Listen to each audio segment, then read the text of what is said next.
యొక్క వీడియోని చాలా శ్రద్ధగా గమనించండి. ఇందులో చాలా పెద్ద గుణపాఠం ఉంది. ఈ గొర్రెల మందని ఒక వ్యక్తి లీడ్ చేస్తున్నాడు.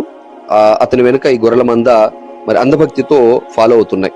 అతను ఆ గొర్రెల మందని అగ్ని దగ్గరికి తీసుకెళ్తున్నాడు.